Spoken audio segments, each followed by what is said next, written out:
我去，那什么虫子 ？Holy shit！ 荒野求生这个。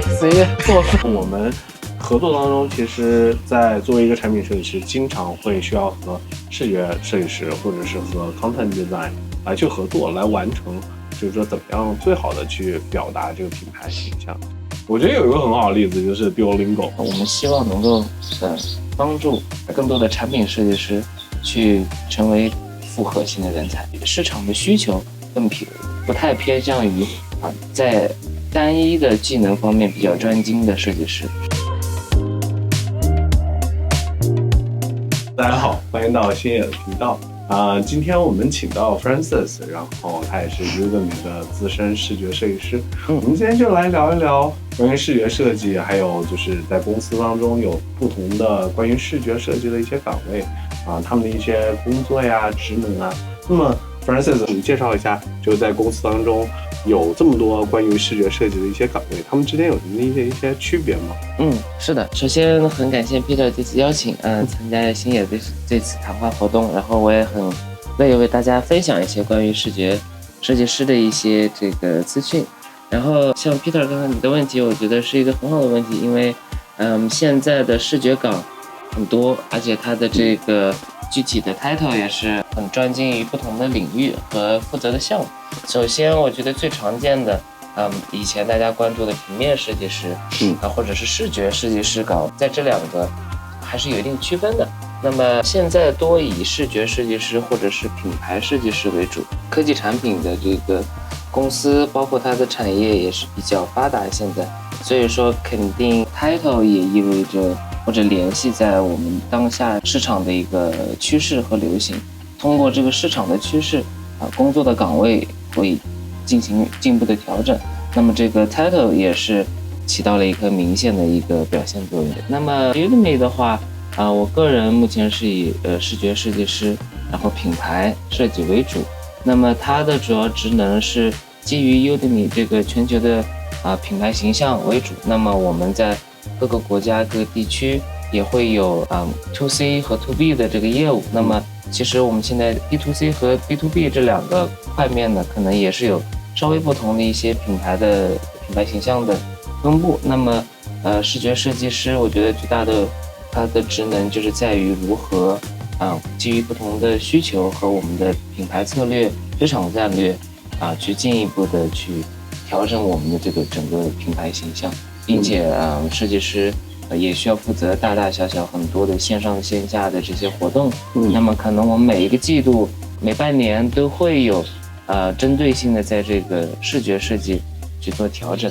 所以说我个人认为这个视觉设计在现在这个中型或者大厂的企业里面来讲，还是扮演了很重要的一个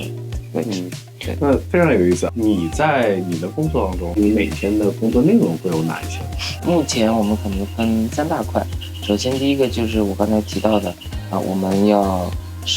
根据市场的需求去优化我们的品牌系统、品牌形象。那我们也会根据说我们当下的这个市场需求，比如说亚洲市场可能这个季度我们在亚洲市场是我们的一个重心发展的主要的这个区域，那么我们可能会针对这个去调整我们的视觉走向。那么还有就是说我们确定了整体的这个季度的视觉走向之后，我们有很多的这个大大小小的这个线下活动，视觉设计师也是需要基于不同的 stakeholder基于不同的主题提供这么一个设计需求。另外呢，可能我们还有最普遍的这个 marketing 的相关的设计推广材料那还有 email 系统包括我们还需要也是我们今天很想聊的这个跟我们的产品团队也要去做个很深层的沟通。因为像 Udemy 主要的这个产品是基于网站和手机端，这两个是我们主要跟产品 team 去对接的这么一个主要项目。其实我觉得在我的工作当中也会经常需要和视觉设计师去合作。就比方说像产品端你提供的体验，当然你的流程是一部分，但与此很重要的，我觉得视觉也是非常重要的一部分。包括你在视觉的时候有的一些小插画呀，甚至包括你的一些语言像我们这样说的 content 是品牌的一部分，所以我们合作当中，其实在作为一个产品设计师，经常会需要和视觉设计师或者是和 content design 来去合作，来完成就是说怎么样最好的去表达这个品牌形象。我觉得有一个很好的例子就是 Duolingo， 就是最近也是非常的火，企业形象也是非常的蠢萌的。对，是这样的，这个 Duolingo 确实在我看来是近2年这个品牌运营来讲比较成功的。对，早在将近快10年前吧，我还没有出国的时候，我们就用过 Duolingo， 当时那个产品就是一个语言的这个搜索词典。当时我就对这个它那个 logo 呢，跟现在也是不太一样，但是我当时就很有印象深刻，就是一个小鸟的这么一个形象。那么10年之后到现在，它怎么基于这么一个 logo 一个品牌形象发展到现在这样子的一个规模，我觉得这个是可以大家之后可以再去多去查一查，学习。我个人认为它最成功的点就是从一个点，那么慢慢的去扩散、去引发，然后去传达它所要传达的消息。那么产品是辅助它的品牌的声音和品牌的愿景的这么一个最主要的核心。我听说很多人觉得现在这个视觉设计或者说品牌设计慢慢的又被重视起来了，包括我们说的这个在面试过程中，在工作的岗位需求中，都有提到这个视觉设计。这也是我们今天特别想来探讨的，就是我们希望能够帮助更多的产品设计师去成为复合型的人才。市场的需求不太偏向于在单一的技能方面比较专精的设计师，对，可能是需要大家在多方面都有一定的这个知识储备和技能储备，那么它才能保证我们这个产品在现在这么一个竞争激烈的一个市场中可以优胜出来。对，确实没错。我觉得其实有一个误区了，就是尤其是前几年的时候，其实很多人会觉得，我作为一个 UX 设计师，我是不需要掌握那么多视觉设计的能力的。我觉得其实这是一个比较大的误区，尤其是这几年，作为很多作品集我们在筛选的时候，其实它的视觉设计的要求已经越来越高。我是觉得，就作为一个设计师，你的视觉设计的能力一定是一个要有一个基础的，尤其是在进入公司，你说我可能非常了解产品设计的一些流程，我们经常说的 double diamond 的流程，但是其实你进到组里面，你会发现几乎没有项目是完全依赖于这样的一个流程再去做的。那么你给公司或者是你给你的组能够立马带来效益的，其实就是能够体现你的视觉设计的能力。就如果你在视觉设计上能够有一定贡献，其实是能够帮助这个组很多的。然后与此同时的话，其实我会觉得有一点就是产品的体验很大一部分在于视觉。你看到这个产品的第一瞬间，你其实就会对这个产品有一个概念。虽然我们经常说我们看书不能看封面对吧？我会觉得就是当你看到一个产品的时候，如果它有非常精致的一个视觉设计，其实你会对它产生一个比较好的印象。其实我们看到现在的比方说苹果的设计，像我们这次 Config 也有看到Browser Company 也是我非常喜欢用的一个浏览器 Arc，它的那个视觉设计，还有包括它整个品牌的一个定位，我会觉得是能够给用户带来一个很不一样的体验。对，我本人也是觉得说，对用户体验4个字也是有不太一样的理解。因为最早这个用户体验肯定是基于我们所说的 UX 产品的交互这种用户体验，但是可能我个人觉得体验本身也是跟人的这种感受是为主的，不只是说我们人机交互的这种体验，那我觉得还有更是精神的和心理层面上的这种交互和体验。那么我觉得视觉设计在这个方面就是扮演了至关重要的角色。就比如说刚才你提到这个Arc这个浏览器，我也是最近看了以后觉得很不错，它肯定有一些 UX 方面的这种功能上的一些小区别，这个是肯定是有的，这个产品的核心上面。但是再去比较不同的市面上的浏览器的使用上，我觉得它的这个视觉的体验给我耳目一新的这种感觉，那使用起来也是很舒适的。那我觉得最重要的就是什么呢？就是你像 Google 啊，或者说很多其他的这些产品，其实大家每年都有在视觉上去做这种更新。那么很多初创公司和一些新的这个产品的面世，我觉得其实也是伴随着视觉的很多的一个革新。视觉设计本身，我也觉得说有点这种轮回的感觉。可能几年前，大家比较喜欢、比较流行的，过2年那就有点审美疲劳了，对吧？那可能过2年它又回来，就视觉也是很能代表说我们产品的需求啊，并且能够帮助产品去表达它的需求。每一个产品都有不一样的这个独特的这一个形象，那么用户啊，大家客户也会觉得说，这个可能是我需要的，或者说他通过视觉传达来知道，这个产品是我需要的。不然我们如果只是关注在这个用户体验的核心上面，忽略了视觉啊，那我们就少了一份让你的产品让大众去接受它的可能性，对吧？我觉得这一点说的挺好的，而且其实，我们经常讲用户体验，也是多触点的嘛。你看到那个界面能够给你带来什么样的一些信息，这个也是非常重要的。所以其实我会觉得，尤其是作为产品设计的小伙伴，我会觉得，如果你想让你的作品集被看到，尤其是在现在竞争比较激烈的一个市场环境下，那么其实提升自己的视觉设计的一些能力是一个非常好的一个途径。是的，而且想到这个，我就觉得现在大家小伙伴都面临着这个，有的被裁员，有的刚毕业想找工作。我们这次去 Config 也是碰到了很多各个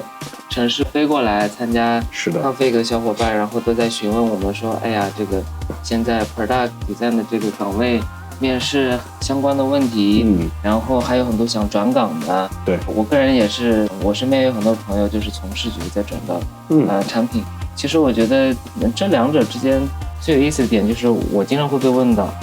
你觉得他们俩视觉设计和产品设计之间最大的这个区别是什么？那可能除了我们广义上来讲，一个是做产品的核心，一个是关于品牌市场相关的设计。那我觉得其实它根本去解决的问题是没有变的，我们都在去解决客户和我们的用户的问题，同时我们在赋予他们一个可能性。聊到这个，也想问问你，有没有一些好的小技巧能够提升视觉设计的一个能力呢？可以啊，我觉得其实有几个是我个人也是经常会去做的。首先，以前在我做这很多市场推广方面的品牌设计的时候，我呢很喜欢去看，我都会去收集一些我觉得很有意思的品牌的，比如说海报啊，或者说是一些市场宣传的材料。我对海报也是非常喜欢，因为尤其是会去看一些设计 studio 的那种 flyer。对，我其实觉得他们有一些小的设计会非常有意思。是的，对，我觉得还有一点可能要说的就是，看这些小的设计的时候，我们可能不要只关注于好看，或者说它给我的一种感受，更多的可能也去看看说，他想表达的是什么样的信息，他这个活动或者他的品牌想表达什么，那么他的这个海报或者它的宣传材料有没有体现这一点因为我们经常在工作当中是会需要说有那么第一步进行一个这个头脑风暴的这么一个环节。那么我们在这个环节中怎么样在会议中怎么样发挥你作为设计师的一个职能那我觉得如果你平时有一些积累并且如果说你在收集和了解各种品牌的过程中，其实也是训练你的一个比较厚的一个品牌设计的理念因为很多时候我们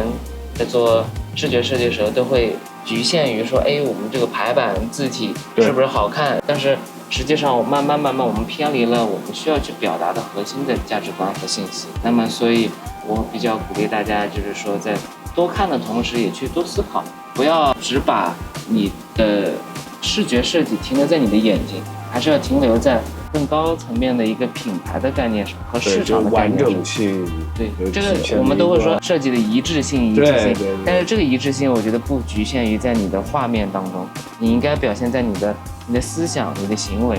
最后代表你的呈现。这个是一致的。我觉得这个可能就是层面更高了，就是说我们的一个设计语言 design language， 就是这个品牌传达出来的设计语言，那它可能体现在产品上，体现在视觉上，甚至是体现在它的文字、声音，对吧？会场的一些布置，你想体现出来什么样的一个形象，我觉得是多媒介的。是，喜欢玩游戏的小伙伴也可以都去看看，因为现在的游戏的美术做的。然后我当时在学校的时候有一个教授啊，他呢也是非常喜欢